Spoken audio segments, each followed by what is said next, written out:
Sarvamanthan news महाराष्ट्रामध्ये आपलं स्वागत. पाहूयात आजच्या टॉप 10 हेडलाईन्स. पाकिस्तानच्या सिंध प्रांताच्या गृहमंत्र्यांच्या घरावर हल्ला. AK-47च्या फायरिंग नंतर घर चाळलं. स्थानिक कालव्यांचा प्रकल्प आणि कॉर्पोरेट शेती प्रकल्पाला स्थानिक विरोधानंतर आंदोलन पेटलं. मला पाकिस्तानात लग्न करायचं. गद्दार ज्योती मल्होत्राची पाकिस्तानी अधिकाऱ्यांसोबतच नवं चाट समोर. ज्योतीची पाकिस्तानात अनेक बँक खाते असल्याचं उघड. गद्दार ज्योती मल्होत्राकडून अखेर ISI संबंधांची कबुली. अली हसनने एजंट शाकीर आणि राणा शहाबाची भेट घालून दिली. शाकीरच्या नंबरवर देशविरोधी माहिती दिल्याची कबुली.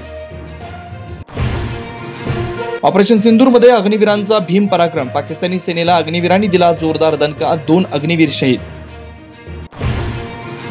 छत्तीसगडमधील अबुजमाडच्या जंगलात 27 नक्षलवाद्यांचा खात्मा. गृहमंत्री विजय शर्मा यांची माहिती.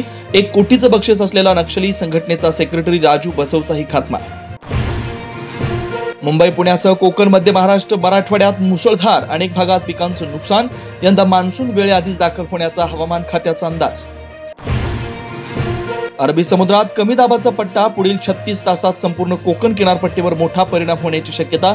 मासेमारीसाठी खोल समुद्रात न जाण्याचा मच्छीमारांना आवाहन. पूजा खेडकरला सर्वोच्च न्यायालयाचा दिलासा. पूजाला न्यायालयाकडून अटकपूर्व जामीन मंजूर. बनावट दिव्यांग प्रमाणपत्राद्वारे IS झाल्याचा आरोप.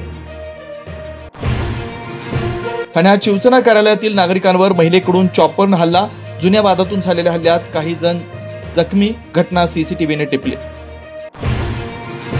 अजित पवारांच्या राष्ट्रवादीचे पदाधिकारी राजेंद्र हगवणेकर सुनेच्या आत्महत्या प्रकरणी गुन्हा दाखल. फरार राजेंद्र हगवणेंचा शोध सुरू. हुंड्यासाठी छळ केल्याचा आई-वडिलांचा आरोप.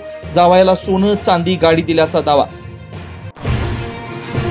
सरन्यायाधीश कायमस्वरूपी राज्यातील भूषण गवळींच्या नाराजीनंतर राज्य सरकारकडून परिपत्रक प्रसिद्ध. परिपत्रकात अनेक चुका असल्याचंही समोर.